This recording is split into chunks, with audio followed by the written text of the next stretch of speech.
Y precisamente con este tema, amigos, arrancamos este espacio de entrevistas. Nos acompaña ya la asambleísta por el Partido Social Cristiano Madera de Guerrero, Cristina Reyes, integrante de la Comisión de los Derechos de los Trabajadores de la Asamblea Nacional. Bienvenida a la Televisión Legislativa, asambleísta. Muchísimas gracias, un saludo para todos los televidentes en todo el país.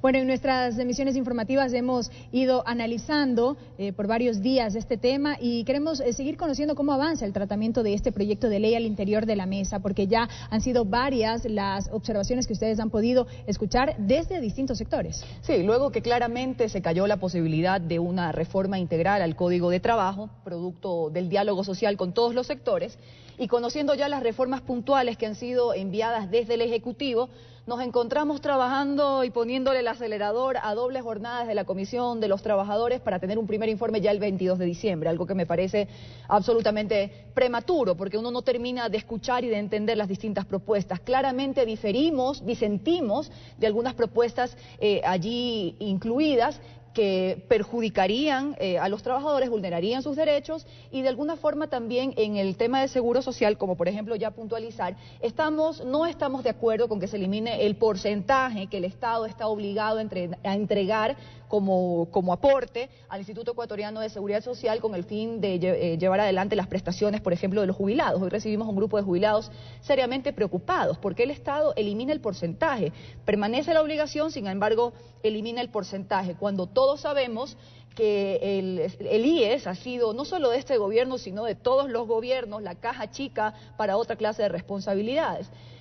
Por otro lado también, si me permite, en esto que está en boga y que lo discutimos en distintos paneles, el tema de la incorporación de las amas de casa a la seguridad social, debo indicar que es algo que por sí mismo es justo y es bueno reconocer el trabajo que realizan madres de familia con tantas horas de cuidado de los hijos, el trabajo doméstico en sí, pero la propuesta tal como está formulada es incompleta. ¿Por qué? Porque por un lado no se le brinda una de las prestaciones más importantes que las amas de casa exigen, y así lo han dicho a lo largo del debate, que es la prestación de salud. Pero en ese sentido, vamos desmenuzando cada uno de los elementos. En ese sentido, y como lo hablábamos fuera de cámara, bueno, el argumento central ha sido que, bueno, se cuenta con la red de salud pública a la cual todas y todos podemos acudir.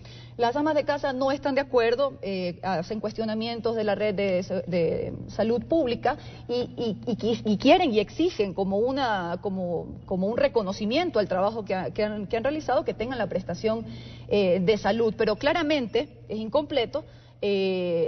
Algunas que reciben el bono de desarrollo humano tendrán que aportar $2.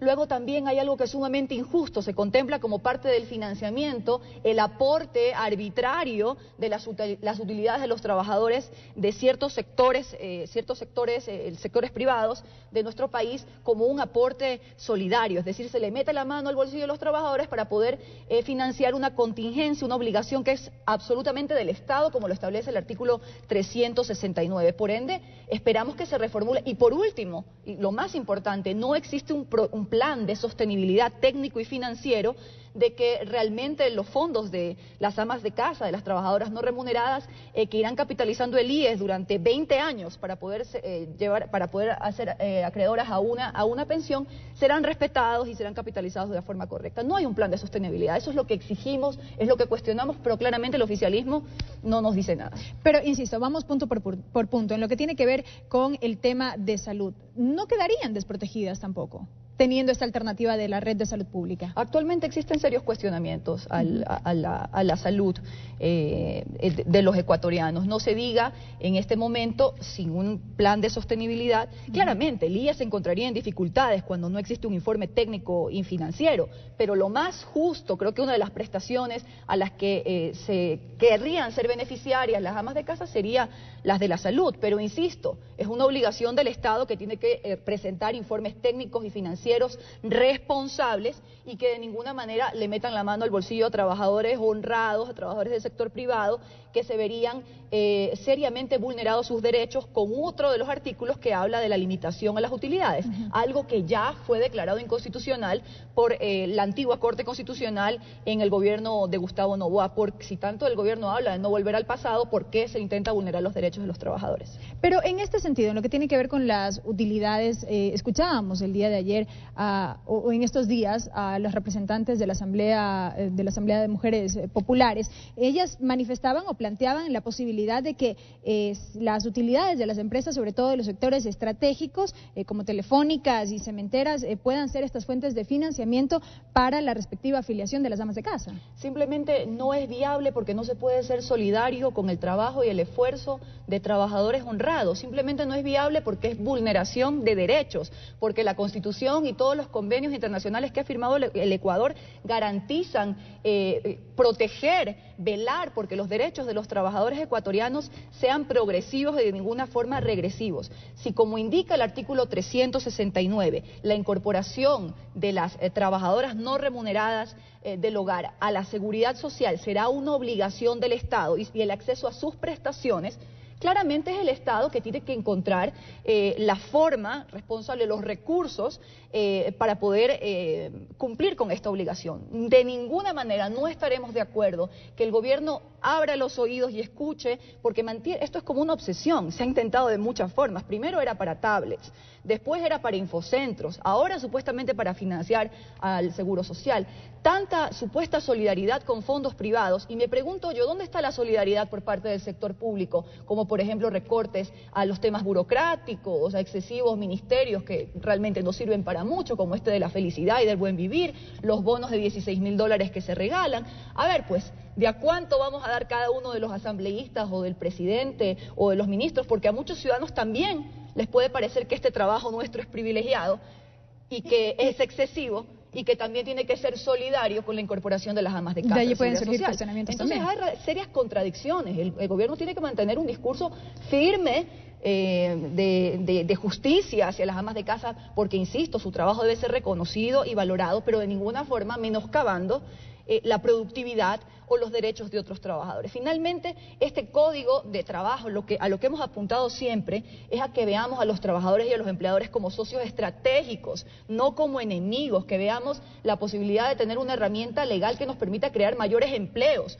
porque la inequidad se va a acabar cuando tengamos a todos los ecuatorianos trabajando de forma digna, sí, pero por la productividad de nuestro país. Pero ¿cuáles serían otras alternativas entonces que debería tomar en cuenta el Estado? Y pregunto esto porque de lo que se tiene entendido, existen mecanismos de cotización para precisamente facilitar este acceso a las personas a la seguridad social. O sea, de allí se habla este porcentaje que va a contribuir el Estado mayoritariamente y de otro lado con el que tendrán que contribuir las amas de casa. Sí, así como los trabajadores autónomos o de pronto los profesionales en libre ejercicio también pueden acceder a la seguridad social mediante una afiliación voluntaria, cubriendo las contingencias. Yo no es que me rehúso, me niego a la corresponsabilidad que podrían tener en un momento determinado las amas de casa, pero eso debería ser producto de un diálogo social. Y ojo, el tema de meterle la mano y supuestamente ser solidario con el dinero de otros, eso es inviable, eso es inaceptable. El Estado, mediante el diálogo, mediante informes técnicos y financieros y informes de sostenibilidad del Instituto Ecuatoriano de Seguridad Social, porque se supone que es un dinero que se va a capitalizar durante 20 años y cumpliendo 65 años, recién una mujer ama de casa podría tener acceso a una pensión jubilar. El Estado tiene que mostrar esas alternativas, pero ¿cómo se pueden mostrar si no tenemos esos informes? ¿Ustedes los han solicitado? Los hemos solicitado y no están. Si recién el debate se plantea un mes para atrás, si vamos a elaborar un informe al apuro, escuchando, de buenas intenciones, no vivimos las personas. El Estado tiene que ser responsable. ¿Cómo se va a garantizar que realmente, miren, no solo que no se preste, y valga la redundancia, una de las prestaciones más importantes que es la salud, sino que nos garantiza que esos fondos serán capitalizados de forma correcta y no serán tocados dentro del sistema de seguridad social después de 20 años. También alguien nos presenta, por ejemplo, el drama también de algunas mujeres amas de casa que nunca han cotizado, que a lo mejor no tienen alguien que les ayude, ellas no tienen alguien que les ayude para mantenerse económicamente, ya tienen 60 años, pues claramente no van a poder cotizar 20 para recién recibir una pensión jubilar, cuando se habla que el promedio de vida de las mujeres ecuatorianas podría llegar hasta 77 años.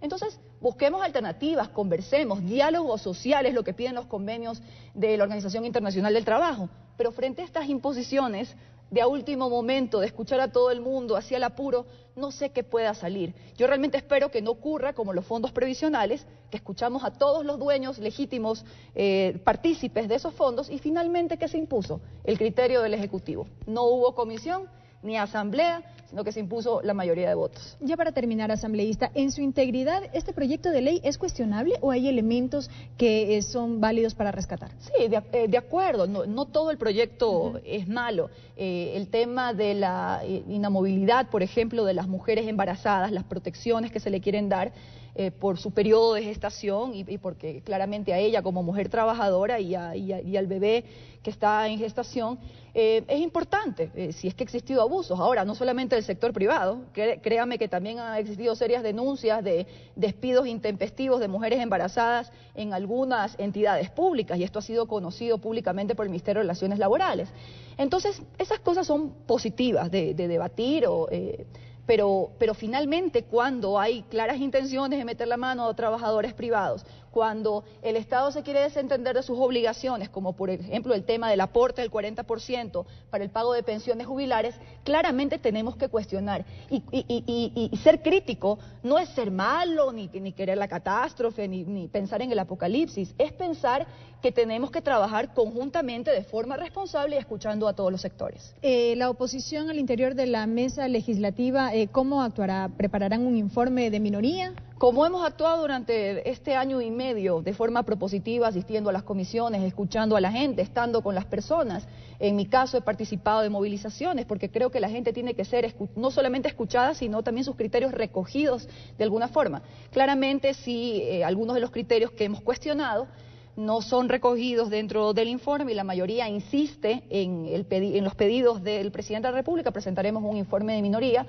Y esto quedará en actas. Creo que los ciudadanos claramente saben juzgar cuando hay la apertura para llegar a consensos o cuando se imponen la mayoría de votos únicamente porque los tienen allí para votar. Y han sido los argumentos expresados por la asambleísta Cristina Reyes, integrante de la Comisión de los Derechos de los Trabajadores de la Asamblea Nacional, en torno al tratamiento del proyecto de ley para la justicia laboral y reconocimiento del trabajo en el hogar. Como siempre, bienvenida, asambleísta. Gracias. Amigos, es momento de una breve pausa. No se vayan, enseguida continuamos con más información aquí en nuestra asamblea. El noticiero Nuestra Asamblea llega a sus hogares por la señal de la televisión legislativa a través de sus canales 42 en Quito, 22 en Guayaquil y 27 en la ciudad de Cuenca. También por internet a través de envivo.asambleanacional.gov.es.